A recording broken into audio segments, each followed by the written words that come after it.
کر دو یار، کیسے تھوڑی نہ کر دو. الرحمن الرحیم.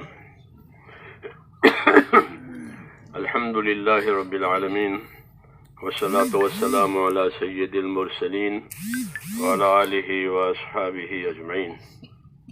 میرے بزرگوں اور بھائیوں، یوں کہتے ہیں کہ دو چیزیں دنیا میں بڑی ہیں جو اللہ کی طرف سے دی جاتی ہے، ایک ایمان، ایک علم.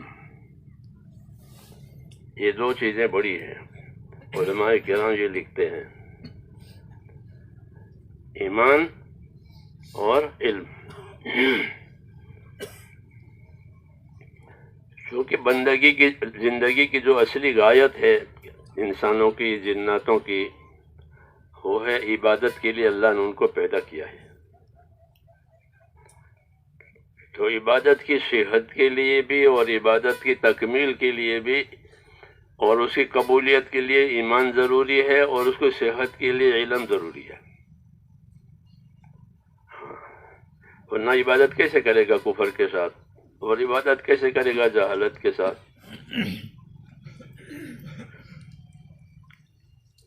اس لیے یہ دو چیزیں دی گئی ہیں. ایمان کی بڑی طاقت ہے. ایمان کی طاقت کی وجہ سے عالم کا بقا ہے.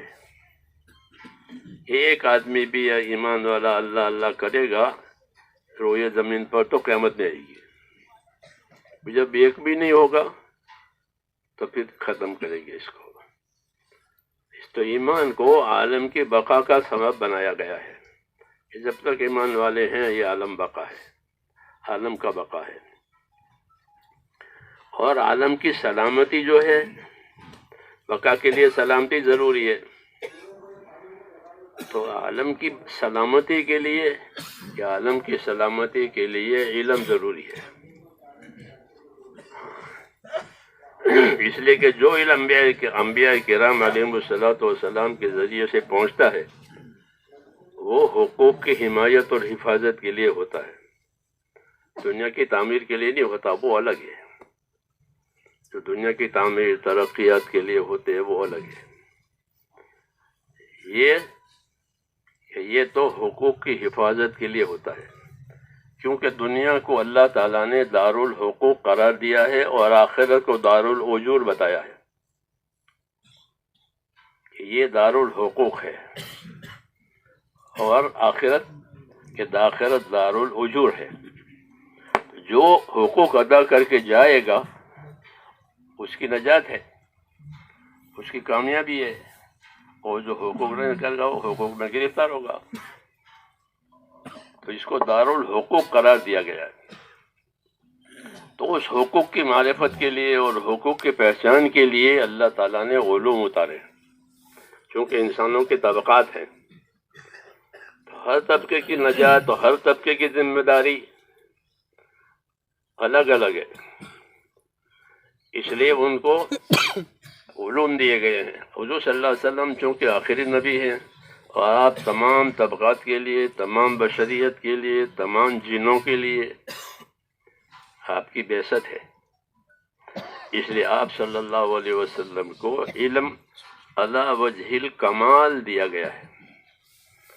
وَعَلَّمَكَ مَا لَمْ تَكُنْ تَعْلَمْ، جو آپ نہیں جانتے تھے وہ سب آپ کو دیا گیا. اس لیے آپ کو علم جو ہے علی وجہ الکمال دیا گیا. ایمانیات کا ہو، عبادات کا ہو، معاملات کا ہو، معاشرت کا ہو، تزکیہ کا ہو، سب چیزوں کا علم آپ کو علی وجہ الکمال دیا گیا. اسے آپ کے ذمہ جو ہے ان سارے علوم کی ترویج، تبلیغ آپ کے ذمہ تھی. اس لیے حضور صلی اللہ علیہ وسلم نے اپنے علوم کو اپنی دعوت سے جوڑا ہے. جو علم آیا اس کی دعوت دی ہے، جو علم آیا اس کی دعوت دی ہے. یعنی اس کو سکھایا ہے، اس کو سمجھایا ہے، اس کا نفع بھی بتایا، اس کے نہ ہونے کا نقصان بھی بتایا، اس کے حدود قیود بتائے. آپ نے اپنا کام پورا کر دیا اور اس کو پھر امت کے حوالے کیا.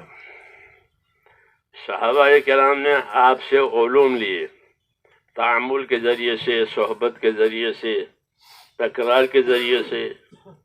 چونکہ لکھائی پڑھائی تو تھی نہیں اس زمانے میں، چھاپ خانے نہیں تھے، تو علم لینے کا پہلا دروازہ تعامل تھا. عمل کو دیکھا جاتا تھا، عمل کو عمل سے ملایا جاتا تھا. تعامل کہتے ہیں اس کو. یہ پہلا درجہ تھا. صلو کما رأیتمونی اصلی میں اس طرح اشارہ ہے کہ ایسی نماز پڑھا کرو جیسا مجھ کو نماز پڑھتے ہوئے دکھا ہے. یہ تعامل کی طرف اشارہ ہے کہ ایسی نماز پڑھو جیسے مجھ کو نماز پڑھتے دیکھا ہے. علماء کرام یہ کہتے ہیں کہ نماز کا نام لیا گیا ہے ورنہ مقصود پورا دین ہے کہ ایسا دین یہی تدینوا کما رأیتمونی اتدینوا، کہ ایسے دیندار بنو جیسے مجھ کو دینداری میں دیکھ رہے تھے. ایسی نماز پڑھو جیسے نماز پڑھتے ہوئے دیکھا ہے، یعنی ایسی دینداری رہو جیسی کہ مجھے دیکھ رہے ہو. تو اس میں تعامل کی طرف بھی دعوت دی ہے، سیکھنے سکھانے کی طرف بھی دعوت دی ہے، اور دوسروں کو سکھانے کی طرف بھی دی ہے. کیونکہ علم کی یہی غایت ہے. ایک غایت علم کی یہ ہے کہ ہر آدمی اس علم کے ساتھ اپنے آپ کو پابند کرے. کیونکہ دو طاقتیں آدمی کے اندر ہے، ایک طاقت ہوا کی، ایک طاقت ہدا کی. راستے بھی دو ہیں، ایک سبیل ہے ہوا، ایک سبیل ہے ہدا. جو ہوا والا راستہ ہے وہ تو بھٹکنے کا راستہ ہے، منزل پر نہیں پہنچے گا. وَلَا تَتَّبِعِ الْهَوَىٰ فَيُضِلَّكَ عَنْ سَبِيلِ اللَّهِ. یہ کہا کہ کوئی خواہش کی پیروی کرے گا کہ وہ اپنے منزل کو نہیں پہنچے گا، وہ اللہ کو راضی نہیں کر سکے گا، اور جسے اللہ راضی نہیں ہے اس کا کوئی ٹھکانہ نہیں ہے. تو یہ راستہ تو تباہی کا ہے، بربادی کا ہے. دوسرا راستہ ہدا کا راستہ ہے، سبیل ہدا، سبیل رشد اس کو کہا گیا. سبیل رشد، سبیل ہدا اسے کہا گیا ہے. وہ مطلوب ہے، وہ رسول اللہ صلی اللہ علیہ وسلم پر اور انبیاء کرام پر یہ نازل ہوا. اس لیے حضور صلی اللہ علیہ وسلم نے یہ محنت کی ہے کہ لوگوں کو صرف پہنچایا نہیں ہے بلکہ لوگوں میں اس کی طلب پیدا کرائی، لوگوں کو اس کا طالب بنایا. جیسے موبائل کے لوگ طالب ہو گئے. آج کوئی طبقہ خالی نہیں ہے موبائل سے، بڑے بڑے تاجر ہوں، ہاں، اور بھکاری ہوں، ہاں، بھیک مانگنے والوں پہ پاس بھی ہے. کیوں؟ اس کی طلب پیدا ہو گئی. جی ہاں، وہ غلط صحیح لیکن ایک طلب، ایک مثال ہے یہ.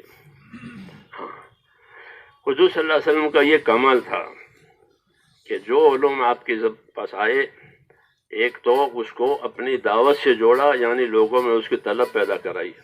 اور طلب پیدا کرنے کے لیے کیا چیز استعمال ہوئی؟ کہتے ہیں کہ دو چیز استعمال ہوئی. ایک آپ کے اخلاق استعمال ہوئے. ہاں، وہ لوگوں نے دیکھے، کیونکہ لوگوں نے آپ کو 40 سال تک دیکھا ہے بغیر دعوے کے، بغیر دعوے کے. آپ کی امانت ہو، آپ کی صداقت ہو. جی ہاں، 40 برس مسلسل ایک ہی طرف پر ہے کہ کسی نے انگلی نہیں اٹھائی کہ اس نے یہ کیا. ہاں، ایک حجت ہو گئی. وَقَدْ لَبِثْتُ فِيكُمْ عُمَرًا مِّن قَبْلِهِ أَفَلَا تَعْقِلُونَ. میں تو تمہارے اندر ایک عمر رہ چکا ہوں، تم دیکھتے نہیں ہو. تو ایک عمر گزری سچائی میں، صداقت میں، ہمدردی میں، لوگوں کی غمخواری میں. ہاں، تو یہ ایک عمر، یہ ایک دلیل بنی ہے، جی ہاں، صداقت کی. پھر آپ کے ہاتھ سے معجزات ظاہر ہوئے. اسی وجہ سے لوگ آپ کو ساحر کہتے تھے اور نبی کو ساحر کہتے تھے کہ کوئی بات ان کی عقل کے اوپر کی ظاہر ہوئی اپنی دلیل کے لیے تو اس کو انہوں نے کہا کہ یہ جادوگر ہے، اور ان کی انتھک محنت کو دیکھا ہے تو ان کو پاگل کہا ہے۔ یہ دو چیزوں کا وَكَذَلِكَ مَا إِلَّا قَالُوا سَاحِرٌ وَمَجْنُونٌ، کہ لوگوں نے یہی کہا کہ یا کبھی کسی نے ساحر کہا، کبھی کسی نے مجنون کہا۔ تو ساحر کہنے کی وجہ تو یہ تھی کہ خرق عادت چیزیں ظاہر ہوتی تھی دلیل کے لیے، جی ہاں، نبوت سے پہلی بھی چیزیں ظاہر ہوتی تھی، اس کو ارحاسات کہتے ہیں یہ حضرات، ارحاسات۔ نبی نہیں آیا لیکن نبی کے آنے کے کچھ بھنک ہو رہی ہے، لوگوں کو خواب آتے تھے، بتوں میں سے آواز آتی تھی۔ ہاں، حیات الصحابہ لکھے، حیات الصحابہ میں کہ کعبے سے نور اونچا جا رہا ہے، خواب میں ہم نے دیکھا تھا۔ ارحاسات اس کو کہتے ہیں، جی۔ اور پھر جب نبی آئے تو اپنے ان کے ہاتھ پر معجزات ظاہر ہوئے، ان کے اخلاق ظاہر ہوئے، ہاں، یہ اس کی وجہ سے ایک اعتماد پیدا ہو گیا سلیم طبیعتوں میں، سلیم طبیعتوں میں ایک اعتماد پیدا ہوتا، جی ہاں، کہ بھائی یہ آدمی جھوٹ نہیں بول سکتا، یہ آدمی غلط نہیں کر سکتا، اس کو اب تک دیکھا ہی نہیں ایسا۔ تو آپ کی امانت داری، آپ کی صداقت، پھر اس کے بعد پھر جب آپ پر ذمہ داری آئی اس کی تبلیغ کی، تو پھر جو جو علوم آپ پر نازل ہوئے، جو جو ذمہ داریاں آپ پر نازل ہوئی، تو آپ نے اپنے آپ کو اس کا پابند بھی کیا اور دوسروں کو اس کی دعوت بھی دی۔ مثلا ایمان اور توحید کی بات آئی، فَاعْلَمْ أَنَّهُ لَا إِلَهَ إِلَّا اللَّهُ، توحید کا علم دیا جا رہا ہے، فَاعْلَمْ أَنَّهُ لَا إِلَهَ إِلَّا اللَّهُ، تو توحید کی دعوت دی لوگوں کو، اے لوگوں لا الہ الا اللہ کہو، کامیاب ہو جاؤ گے۔ توحید کا علم آیا تو توحید کی دعوت دی، اس طرح جتنے دوسرے علوم آئے آپ نے اس کی دعوت دی، لیکن یہ دعوت صرف اشاعت کے درجے میں نہیں تھی، بلکہ اس دعوت کا پورا اثر آپ کی زندگی پر بھی تھا، اور پھر اس دعوت کو پوری ہمدردی کے ساتھ لوگوں میں چلایا، خالی اشاعت نہیں تھی، اس لیے آپ کو اشاعت کے وسائل نہیں دیے، جیسے آج اشاعت کے اور پھیل جانے کے وسائل ہیں وہ نہیں دیے آپ کو، کیونکہ خالی اشاعت مطلوب نہیں تھی، بلکہ اشاعت کے ساتھ ساتھ زندگیوں کو اس کے تابع کرنا تھا، کہ یہ جو باتیں کہی جا رہی ہیں زندگیاں اس کے تابع ہو جاوے، تاکہ اس کے نتائج آئیں دنیا میں بھی اور آخرت میں بھی۔ اس لیے آپ صلی اللہ علیہ وسلم نے اپنے تمام علوم کو دعوت سے جوڑا، ہاں، اور یہ دعوت خاص طریقے سے دعوت اپنے محاسن کے ساتھ ہوتی ہے۔ ایک تو دعوت ہے کوئی بات پہنچا دی، بات لکھ دی، وہ تو اس کا ادنا درجہ ہے، کہ دعوت جو ہوتی ہے اس کے محاسن ہوتے ہیں، کہتے ہیں وَمَنْ أَحْسَنُ قَوْلًا مِّمَّنْ دَعَا إِلَى اللَّهِ، یہ دعوت اپنے محاسن کے ساتھ ہوتی ہے۔ تو انبیاء کرام کی جو دعوت تھی وہ اپنے محاسن کے ساتھ ہوتی ہے۔ بھئی دعوت کے کیا محاسن ہیں؟ کہ دعوت کے محاسن میں سب سے پہلا حسن یہ ہے کہ داعی میں اخلاص ہوتا ہے، وہ اللہ کی طرف سے ایک بات کہتا ہے اور اس اخلاص کے ساتھ کہتا ہے، اس کی کوئی غرض نہیں ہوتی دنیا والوں سے، کوئی مادی غرض نہیں، کوئی غرض نہیں، نہ مال ہے، نہ مرتبہ ہے، نہ تعریف ہے، کچھ نہیں، کوئی غرض نہیں ہوتی۔ پہلی خوبی اس دعوت کی یہ ہے کہ وہ داعی جو ہے مخلص ہوتا ہے۔ اتبعوا من لا يسألكم اجرا وهم مهتدون، سورہ یاسین والا جو ہے حبیب، وہ اپنی قوم کو کہہ رہا کہ یہ لوگ آئے ہیں، یہ نبی آئے ہیں، ان کی بات مانو، ان میں دو صفتیں ہیں، کیا ہیں؟ ایک تو یہ کچھ نہیں مانگیں گے، یہ ان کے اخلاص کی دلیل ہے کہ اپنے کام پر یہ کچھ نہیں چاہتے. دوسرا ان کی زندگی دیکھو، محتدون، کہ ان کی زندگی محتدین کی زندگی ہے، ہدایت یافتہ کی زندگی ہے. یہ علامت ہے کہ کچھ مانگیں گے نہیں اور وہ اپنی زندگی صحیح ہے.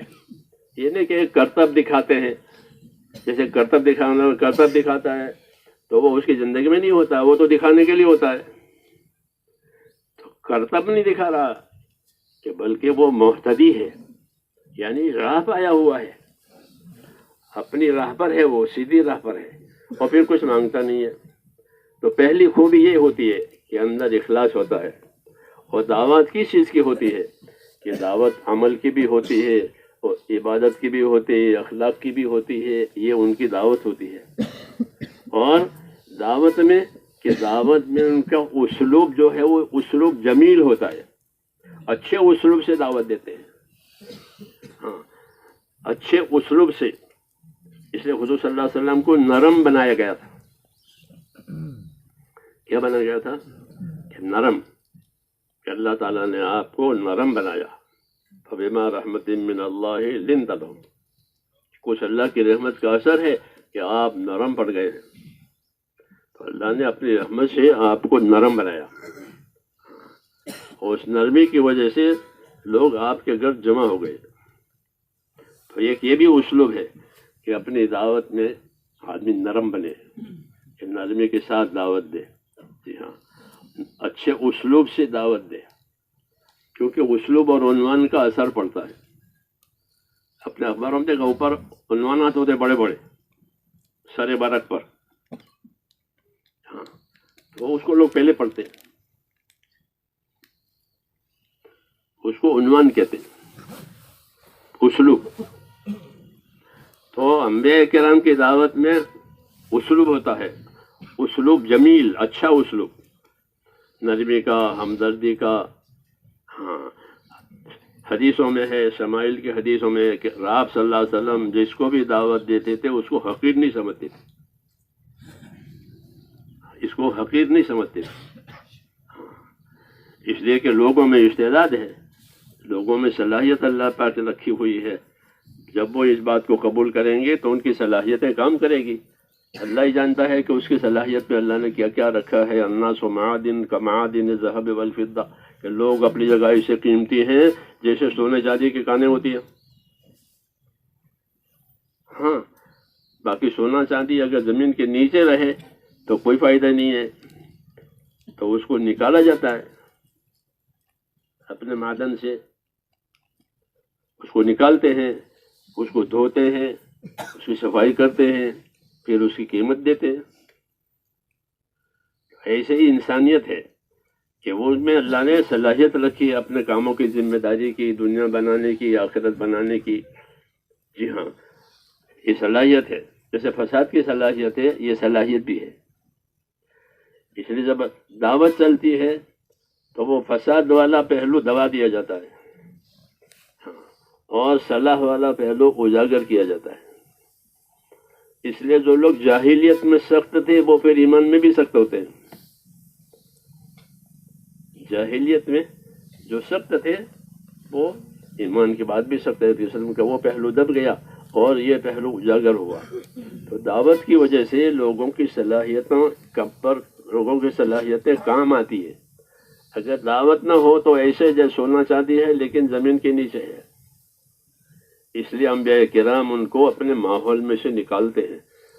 نبیوں کی زندگی میں سفر ہے اور ہجرت ہے اور حرکت ہے، ہاں، یہ ان کی زندگی میں ہوتی ہے. اس کی وجہ سے صلاحیتیں حرکت میں آتی ہیں اور صلاحیتیں جو ہیں دور دور تک نفع دیتی ہے. جی ہاں، یہی بڑی غرض ہوتی ہے اور یہی بڑی مصلحت ہوتی ہے کہ انبیاء کرام کی دعوتوں کے ذریعے سے صلاحیتیں کام پر آتی ہیں اور ان کے ہاں صلاحیتوں کی قدر کی جاتی ہے کہ صلاحیتوں کی قدر کرو. آج یہ آدمی ایسا ہے، پتہ نہیں کل کو اللہ تعالیٰ اس کو چلا دے تو کہاں کہاں تک پہنچ جائے گا. ہاں، الناس معادن، کہ لوگ تو سونے چاندی کے کانوں کی طرح سے ہے، جب کان میں سے یہ چیز باہر آ جائے گی تو اس کی قیمت کا اندازہ ہوگا کہ کتنے میں ہے. تو دعوت کے ذریعے سے صلاحیتیں جو ہیں وہ کام دیتی ہے. ہاں، جاہلیت کے زمانے میں یہ صلاحیتیں چھپ جاتی ہے.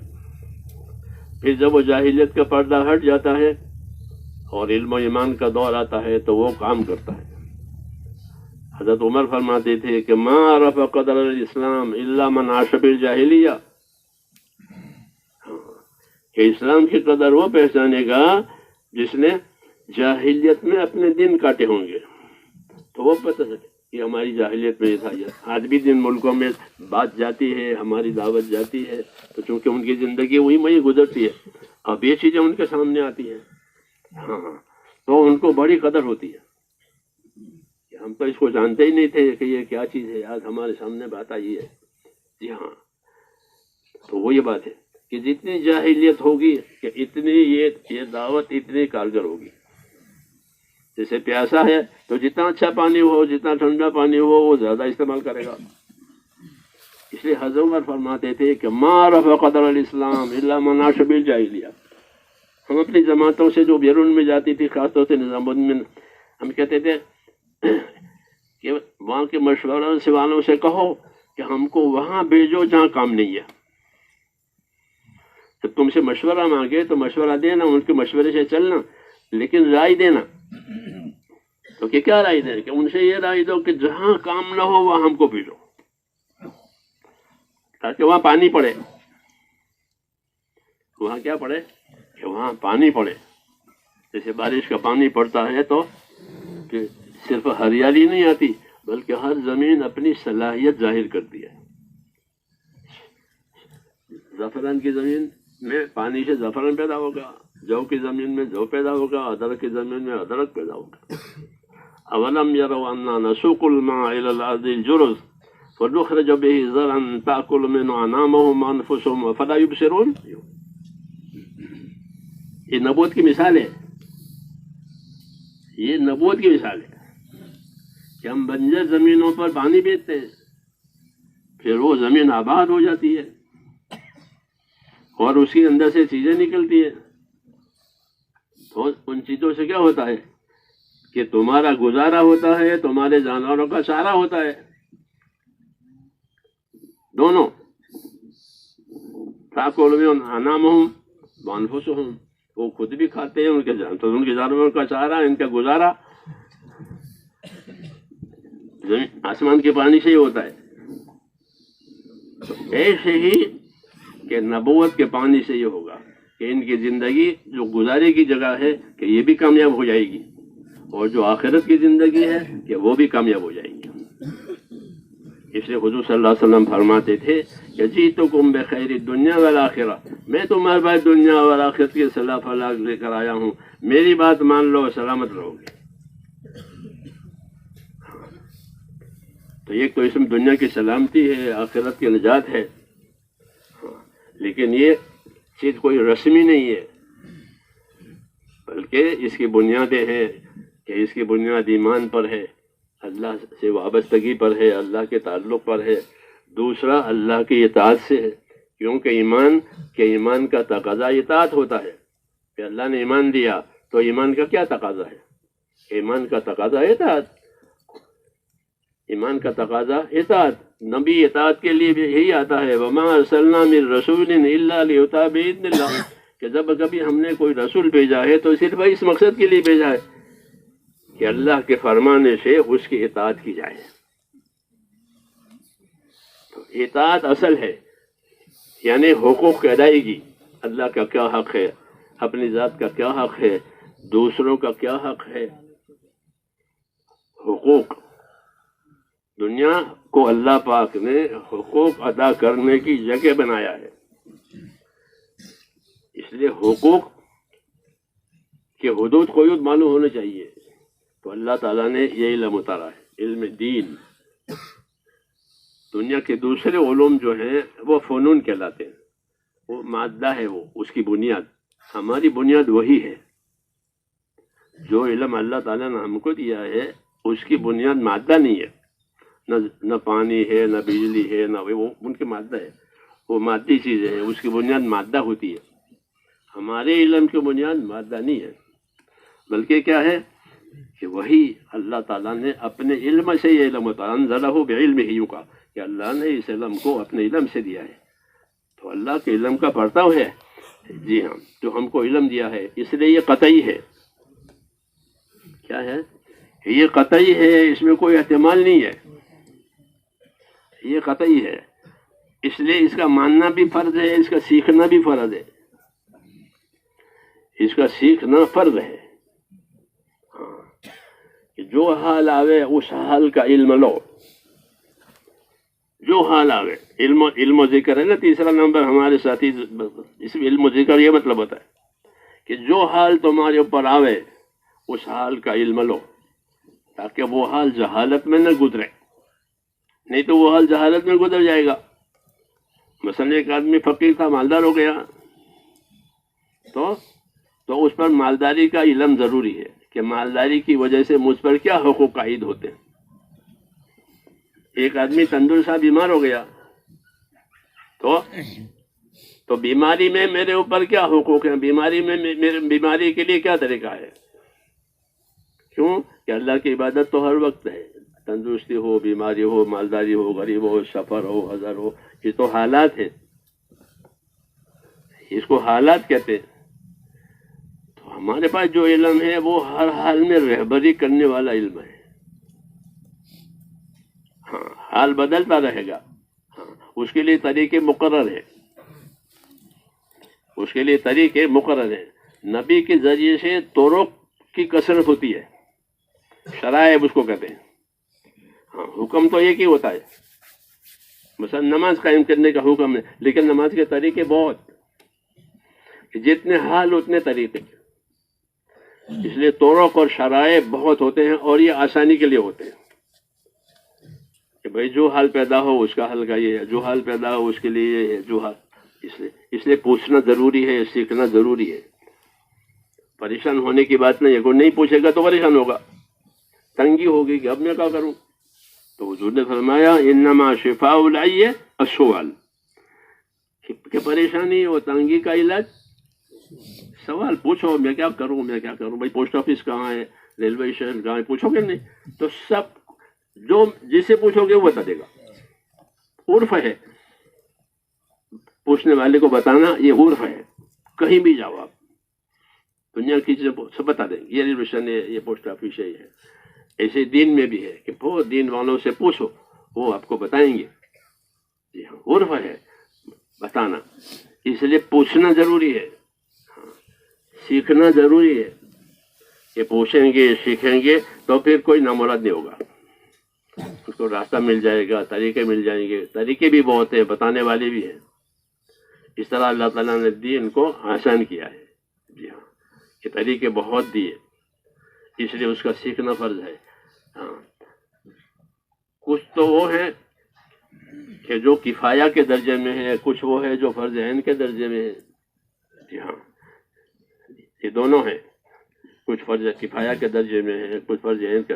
جو حال ہمارے اوپر آوے، مثلا مال آوے، تو اب مال کے لحاظ سے جو علم ہے وہ فرض ہو جائے گا، تاکہ مال کا حق ادا ہو جائے. ایسے ہی کیونکہ یہ حق ادا کرنے کے لیے ہے، اس لیے اس کا سیکھنا ضروری ہے، یاد کرنا اس کا ضروری ہے. اور اس کی دعوت اس لیے جوڑی گئی ہے کہ کچھ لوگ ایسے ہوتے ہیں دنیا میں کہ ان کو کوئی طلب ہی نہیں ہے، کوئی فکر ہی نہیں ہے اپنی زندگی کی، اپنے انجام کی. تو ان کے لیے یہ ہے کہ وہ ان میں طلب پیدا کراؤ، ان میں طلب پیدا کراؤ، ان میں فکر پیدا کراؤ، تاکہ وہ اپنی زندگی کی طلب، اپنی زندگی فکر سے اپنی زندگی بناوے. اس لیے اس علوم کو دعوت کے ساتھ جوڑا گیا، تعلیم کے ساتھ جوڑا گیا کہ اس کی دعوت دو، یعنی اس کا فائدہ بتاؤ، اس کا نقصان سمجھاؤ نہ ہونے کا. اور یہ سمجھانا جو ہے دعوت کے طریقے سے ہے، یعنی ایک تو یقین کے ساتھ کہ اسی میں کامیابی ہے، اس یقین کے ساتھ دعوت دے. دوسرا کہ دعوت اخلاق کے ساتھ دے، دعوت اخلاق کے ساتھ ہے. صحیح علم، صحیح اخلاق، دعوت اخلاق کے ساتھ دی جائے. دوسرا دعوت ترغیب سے دی جائے. اس لیے انبیاء کرام پر مستقل وہ علوم بھی اترتے ہیں جن میں ترغیبات ہوتی ہے، علم ترغیب، اور علماء نے اس کو ہر زمانے میں ان ترغیبات کو جمع کیا ہے امت کے لیے، تاکہ امت کو ترغیب ہو جاوے، رغبت پیدا ہو جاوے، نفع نقصان معلوم ہو جاوے، کیونکہ جو بات اس میں کہی جائے گی وہ یقینی ہوگی، ہاں خالی ایڈورٹائز نہیں ہوگی، تشہیر نہیں ہے، بلکہ پکی باتیں ہیں۔ تو ترغیب کا علم اتارا تاکہ اس کو جب معلوم ہو جائے گا کہ میرے اس عمل پر اللہ تعالیٰ مجھے یہ دیں گے، تو اس کو رغبت ہوتی ہے۔ ہاں پھر محنت بھی دی ہے کہ محنت بھی کرو، محنت کے ساتھ پھر علم لو، جب تاکہ وہ ترغیب اصل کرے، ہاں ترغیب اصل کرے۔ اگر محنت نہیں ہوتی تو اس کی قدر نہیں ہوتی، محنت کے ساتھ جو چیز آدمی کو ملتی ہے اس کی قدر ہوتی ہے۔ اس لیے ہم کو دین کی محنت اور دین کی دعوت پہ ڈالا گیا ہے، اور پھر ترغیب کا علم دیا تاکہ جو عمل ہمارے ذمے ہے اس کا نفع کیا ہے، اس کے چھوٹنے کا نقصان کیا ہے، دنیا میں کیا نفع ہے، دنیا کا، اس کو ترغیب کا علم کہتے ہیں۔ تو ترغیب کے علم سے علم کی رغبت ہوتی ہے، عمل کی رغبت ہوتی ہے، لیکن عمل کا صحیح ہونا بھی ضروری ہے۔ خالی رغبت سے کوئی عمل کر لے وہ صحیح نہ ہو وہ کافی نہیں ہے۔ اس لیے ترغیب کا علم بھی آیا اور طریقوں کا علم بھی آیا، طریقوں کا علم بھی آیا۔ مثلا سدھے کی ترغیب ہے کہ ہر سدھا آدمی کا درجہ بلند کرتا ہے، سدھا آدمی کا درجہ بلند کرتا ہے، اور سدھا کیا کرتا ہے کہ سدھے کی حالت میں بندہ خدا سے سب سے زیادہ قریب ہوتا ہے۔ یہ پر ترغیب ہے کہ بندہ سب سے زیادہ قریب سدھے کی حالت میں ہوتا ہے، اور سدھے سے اس کے درجات بلند ہوتے ہیں۔ صحابی سے کہا نہیں کہ سدھوں کی کثرت کرو اگر میرے ساتھ جنت میں رہنا ہے تو، حدیثوں میں کہ میں آپ کے جنت میں رہنا چاہتا ہوں، میں آج کچھ نہیں چاہتا، تو کہ عین علیہ بکثرت سجود، سدھے کرنا تاکہ تیرے درجے بلند ہو جائیں۔ تو سدھے سے یہ سدھے کی فضیلت ہوئی۔ سدھے کا طریقہ کیا؟ تو فرمایا مجھے 7 اعضاء پر سجدہ کرنے کا حکم ہے، یہ حکم ہے کہ مجھ کو 7 اعضاء پر سجدہ کرنے کا حکم ہے۔ تو یہ سجدے کا طریقہ بتایا، جی ہاں کہ 7 اعضاء پر سجدہ ہونا چاہیے۔ تو طریقے بھی بتائے، فضیلت بھی بتائی، ہاں کہ فضیلت بتانے کی وجہ سے رغبت پیدا ہوگی۔ جب عمل کے لیے تیار ہو تو عمل کا طریقہ ہونا چاہیے، ایسے تکمیل ہوتی ہے کہ صحیح دین اس طریقے سے زندگی میں آتا ہے۔ پھر ان چیزوں کی دعوت دی گئی کہ لوگوں میں ترغیب پیدا کرنے کے لیے ترغیب کا علم دو، اپنے اخلاق سے ان کو مانوس کرو، اپنے اخلاق سے ان کو مائل کرو، اور ان کو آخرت کی فکر دلاؤ۔ اگر وہ ہمارے پاس آتے ہیں تو ان کا حق ہوتا ہے، یہ طلبہ کہلاتے ہیں، طالب، اس کا حق ہے۔ وہ ہمارے پاس نہیں آتے ہیں تو کہ ہمارے پاس نہیں آتے ہیں تو ہم اس کے پاس جائیں گے، کیوں کہ جو علم اترا ہے وہ ایک مشترک سرمایہ ہے۔ کیا ہے؟ مشترک سرمایہ سب کے لیے۔ ہاں جیسے کوئی باپ مر جاوے اور وہ ایک مالیت چھوڑے تو 2-3 بھائی تو یہاں ہیں اور 2 بھائی دوسری جگہ ہے، تو کیا کریں گے؟ کہ جو نہیں ہے ان کا بھی حصہ ہے، اگرچہ وہ حاضر نہیں ہے تو ان کو اسے آگاہ کیا جائے گا کہ آپ کا یہاں حصہ ہے، ہاں آپ کو یہ لینا ہے، یہ آپ کی چیز ہے، ہاں تو پھر ان میں رغبت ہوگی تو آئیں گے، نہیں تو کہ ہمیں پہنچا دو، تو پھر پہنچانا پڑے گا۔ جی ہاں، جی ہاں، اس کے مسائل ہیں فقہ میں کہ بھائی غائب آدمی ہے تو کیا مسئلہ ہے، تو اس کے سہام رکھے جاتے ہیں۔ جی ہاں، یہ ہوا کہ غیر حاضر، تو ایسے ہی امت کا وہ حصہ جو دین سے غائب ہے، یعنی ان کو توجہ نہیں ہے اس کی طرف، لیکن دین میں ان کا حصہ ہے، دین میں ان کا حصہ ہے، تو ان کو اپنے دین کے حصوں میں حصے دار بنانا ہے۔ جو آئیں وہ تو طالب ہے، وہ تو مہمان ہے اسلام کے، طلبہ وہ تو اسلام کے مہمان ہیں، ان کی مہمانی کی جائے گی کہ وہ تو آ گئے طلب لے کر کے، لیکن جو نہیں آئے وہ کہ نہیں آئے وہ کہ ان کے پاس جا کر ان کو اپنے دین کا طلبگار بناؤ. اس لیے ان کے پاس دعوت دے کر بھیجے جاتے تھے. شروع سے ہی یہ سلسلہ حضور کے زمانے، جس قبیلے کا آدمی اسلام لاتا تھا اس کو اپنے قبیلے کے پاس بھیجتے تھے، جس قوم کا ہوتا تھا اپنے قوم کے پاس بھیجتے تھے. تو مکی زندگی میں افراد بھیجے گئے. پھر جب مجمع بڑھا تو وفود جانے لگے، خصوصاً صلح کے بعد، صلح حدیبیہ کے بعد وفود چلے. بعد وفود 6 مہینے تک رہتے تھے وہاں، ہاں، اور ان کو سکھاتے تھے. کوئی جنگیں نہیں ہوتی تھی، بلکہ ان کو دین سکھایا جاتا تھا. ایمانیات، اعمال، اخلاق، زندگی کی ذمہ داریاں وہاں ٹھہر کر کے. خالد بن ولید کو بھیجا، وہ 6 مہینے رہے یمن میں. ہاں، تو جنگ نہیں ہوئی وہاں، جنگ نہیں ہوئی، بلکہ ان کی تعلیم تبلیغ کی نہیں ہوئی. کیا 6 مہینے ہو گئے تو آپ نے ان کو بلا لیا، اور پھر حضرت علی کو دوبارہ اور بھیجا. پھر وہاں جا کے پھر وہ ایمان لائے، اور تو اب کام پورا ہو گیا. تو اس طرح ہوتا تھا. پھر جو ایمان لاتے تھے ان کی تعلیم تربیت کے وہاں رک جاتے تھے، اور فرماتے تھے، یہاں سے ہدایتیں جاتی تھی کہ وہ جب تم آؤ تو ان کے آدمیوں کو یہاں لے کر آنا. جیسے ہمارے ساتھی میں نقد نماز نکل کہ ان کو یہاں لانا مدینہ منورہ میں. تو مدینہ منورہ میں کو لایا گیا، ایک وفد کو لایا گیا تو حضور کے سامنے پیش ہوئے کہ یہ بنو فلان ہے. فرمایا یہ تو ایسے معلوم ہوتے ہیں جیسے ہندوستانی ہوں. حضور نے فرمایا یہ تو ایسے معلوم ہوتے ہیں جیسے ہندوستان کے لوگ ہوں.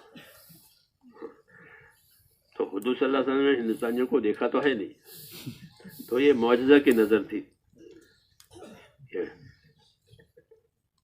تو اس طرح وفود آپ کے پاس لائے جاتے تھے تاکہ آپ کی صحبت ہو جاوے، تعلیم تربیت ہو جاوے. ورنہ بہت سے لوگ ایسے تھے حضور کے زمانے میں جنہوں نے حضور کو دیکھا نہیں تھا مگر ایمان لائے تھے، کیونکہ آپ نے جماعتیں پھیلائی تھی. ملاقات پر کہتے تھے کہ ہم آپ کی جماعت نے ہم کو یہ سکھایا ہے، آپ کی جماعت نے ہم کو یہ سکھایا ہے. ہاں، کیونکہ جماعتیں پھیلائی تھی. پھر جب ملاقات ہوتی مثلا حج میں یا کسی سفر میں تو وہ آپ کو پہچانتے تھے. عورتیں پوچھتی تھی کہ انت رسول اللہ، کہ ہاں میں رسول اللہ. تو وہ پہچانتی تھی ایمان والی ہے، تو پوچھتی تھی کہ آپ اللہ کے رسول ہیں، کہ ہاں میں اللہ کا رسول ہوں. کیوں کہ وہ دعوت کے ذریعے سے یہ چیز پہنچ گئی تھی. تو یہ قاعدہ ہے کہ جو آویں ان کو تو سبق پڑھاویں، ان کو تو تعلیم دیں، اور جو نہ آویں تو کہ ان تک بات پہنچانے کے لیے دعوت دیں، ان کو ان کے پاس جائیں تاکہ ان کا حق ادا ہو جائے، اور وہ بھی وہ زندگی کی ذمہ داریوں کو سمجھ لے. وہی طریقہ ہمارا ہے. آپ حیات صحابہ کو دیکھیں گے تو یہی طریقہ کار ہے، یہی طریقہ کار کہ وہاں جاؤ، وہاں جا کر ان کو سمجھاؤ، اور مزید تقویت کے لیے ان کو یہاں ماحول میں لے آؤ تاکہ ان کو اطمینان بھی ہو جائے، ان کے اندر ایک رسوخ بھی پیدا ہو جائے. جی ہاں، یہی طریقہ ہے. تو آج بھی یہی بات عرض کیجیے کہ انہی باتوں کے لیے، کیونکہ ایک علم جو ہے ایک مشترک ہے سرمایہ، بارش کے پانی کے طرح، بارش کے پانی میں سب کا حق ہے اور سب کی حیات ہے. ایسے ہی اس علم میں سب کا حق ہے، سب کی نجات ہے. تو جو طالب بن کر آئیں ان کو تو دو، جی ہاں، ان کے اسباق ہیں، ان کی مضامین ہیں، جو بھی ہو. اور جو بغیر طلب کے ہو تو پھر ان کے اندر پہلے طلب پیدا کراؤ. ہاں، ایمان آخرت یہ پہلے، پھر عبادت. ان میں عبادت، ایمان آخرت آوے، پھر ان میں عبادت آوے، پھر ان کی عبادت کی تکمیل ہو جائے تو عبادت کی تکمیل سے اخلاق پیدا ہوتے ہیں. جیسے نماز برائیوں سے روک دیتی ہے تو عبادت کی تکمیل سے اخلاق پیدا ہوتے ہیں. اس لیے یہ طرز یہ اختیار کیا گیا. اس طرح جماعتیں بنا کر کے اگر یہ ہوا تو اللہ تعالیٰ دور دور کے علاقوں میں اس کام کو چلائیں گے. اللہ تعالیٰ نے مولانا اجلیہ صاحب پر یہ جو طرز کھولا ہے، یہ دین لوگوں میں معاشرت کے راستے سے لانے کا طرز ہے. ہمارے پاس کوئی سیاست نہیں ہے، ہمارے پاس کوئی فنڈ نہیں ہے، ہمارے پاس کوئی ٹرسٹ نہیں ہے کہ بھائی لوگوں کو دے کر کے اپنا بنانے کے یہ لو یہ لو یہ لو یہ لو.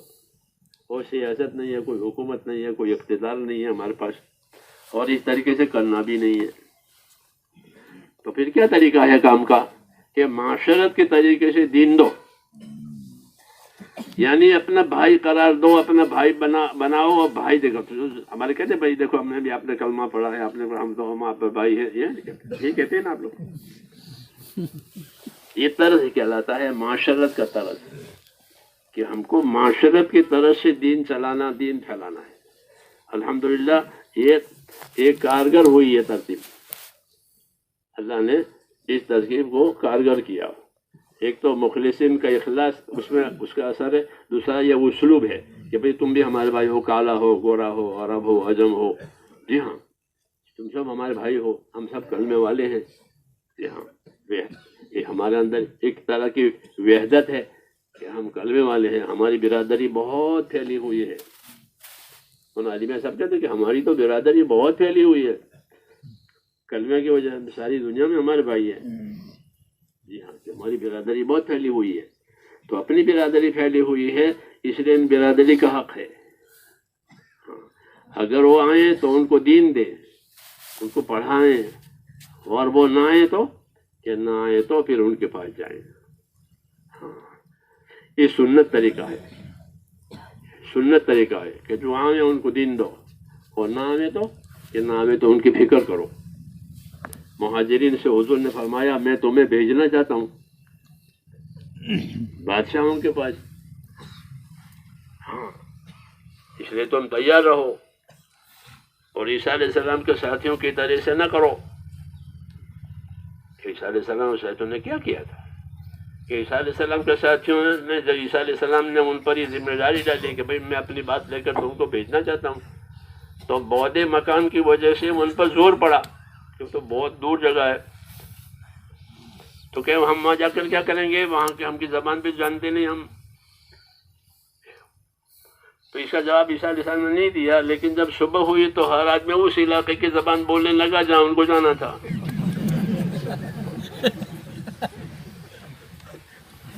فرمایا اب کیا کرو گے، تمہارے عذر کاٹ دیے. عذر اللہ نے کاٹ دیا، اب جانا ہے.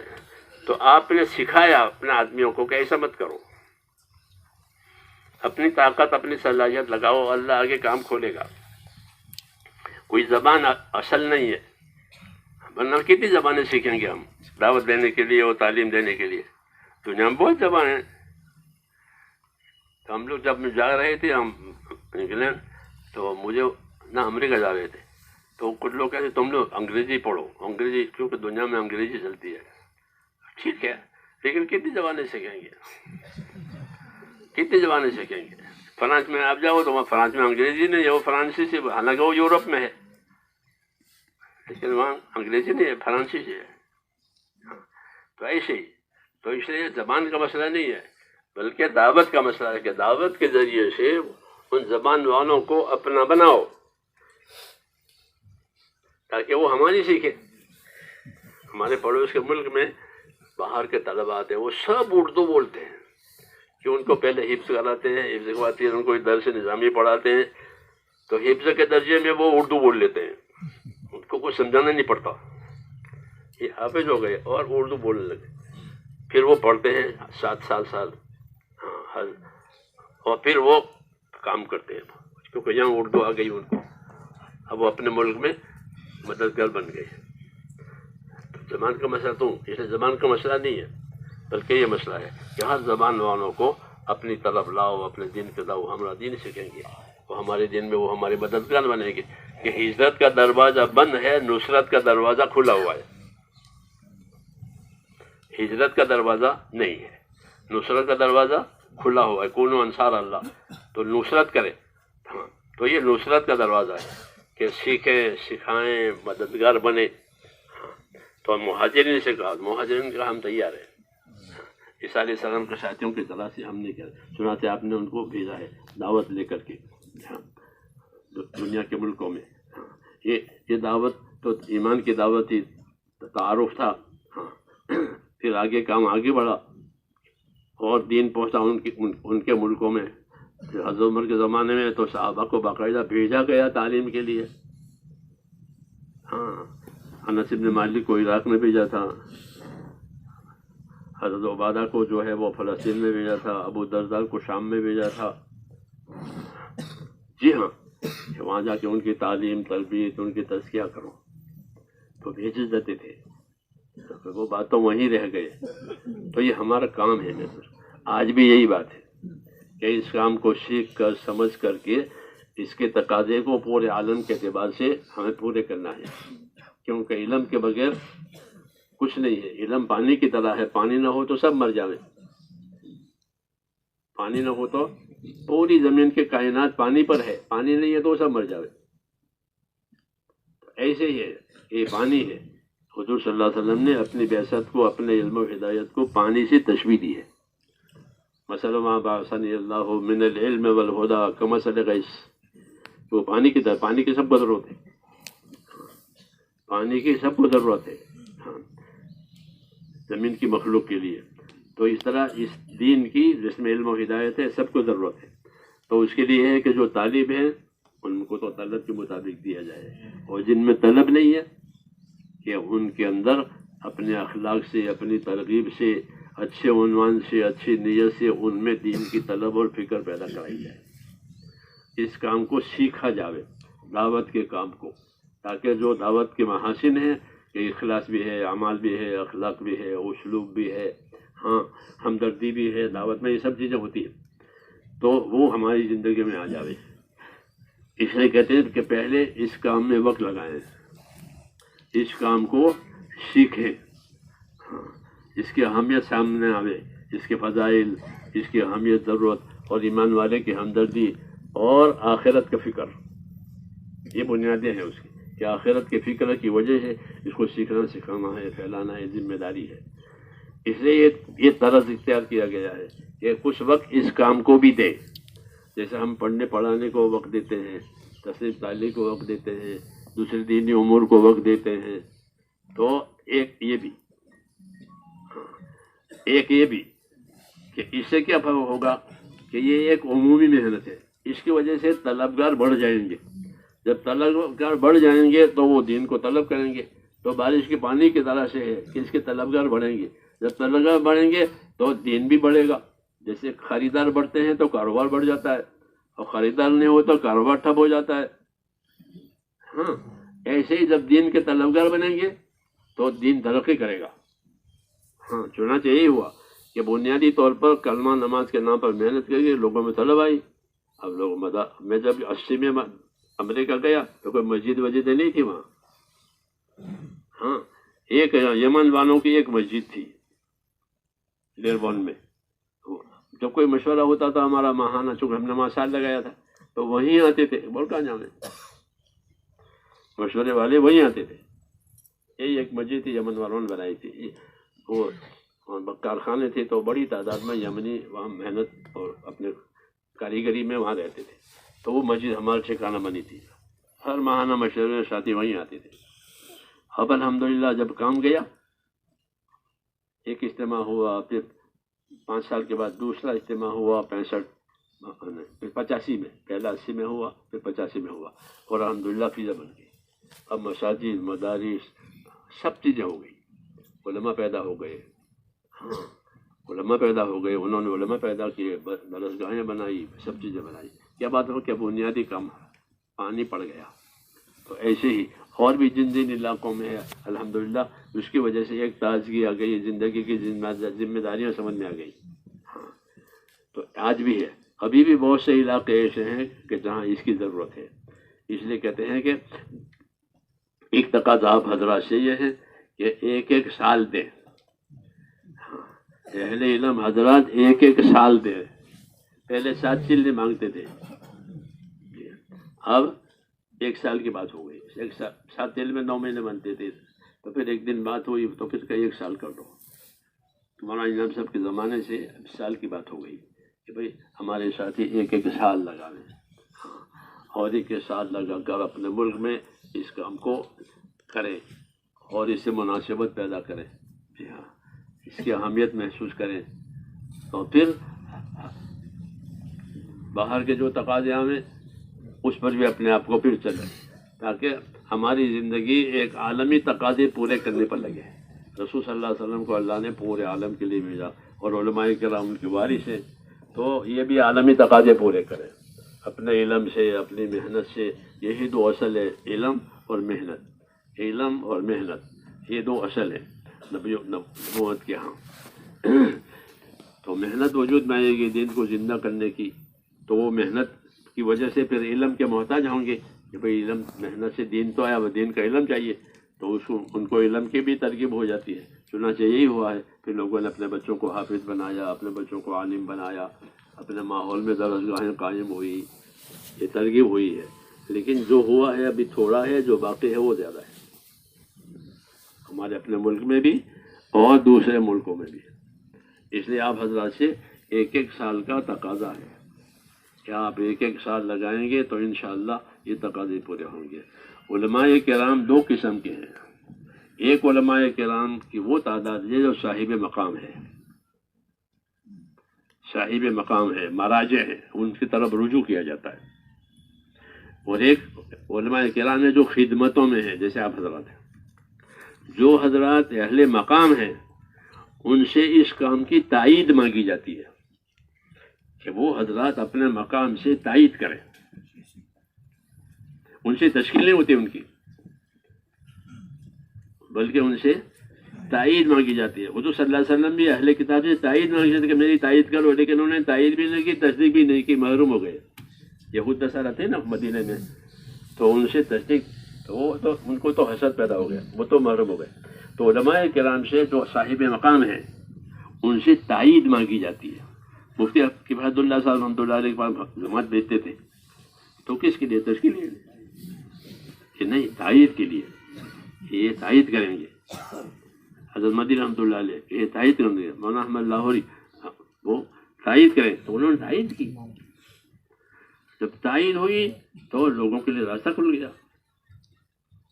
تو جو حضرات اہل مقام ہوتے ہیں ان سے تائید مانگی جاتی ہے کہ ان کی تائید سے راستے کھل جاتے ہیں، ان کی تشکیل نہیں ہوتی، وہ اپنے ممبر سے، اپنے محراب سے، اپنے مقام سے تائید کریں کہ یہ کام بہتر ہے، اس کو کرو۔ ہم لوگ جارڈن میں تھے تو پہلی جیسی جماعت تھی، میں تھا، بھائی اسلم وغیرہ ہم تھے، ہم پھر رہے تھے، یہ سن 70-71 کے بعد تھے۔